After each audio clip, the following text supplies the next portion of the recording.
Dorset fox shooter David Pomeroy uses Spartan tripod sticks with integrated magnetic mount on his rifle.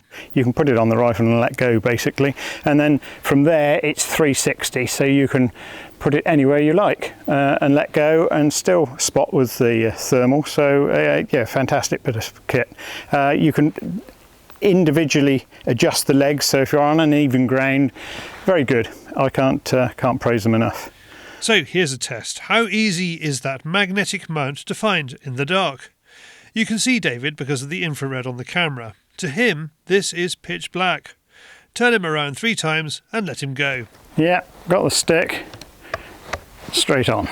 David shows how easy it is to walk around with the sticks. All right, you sold them to me. How much were they? 400 quid, I think. For more about Spartan's sticks, visit Spartan's website or find them on kitfinder.co.uk.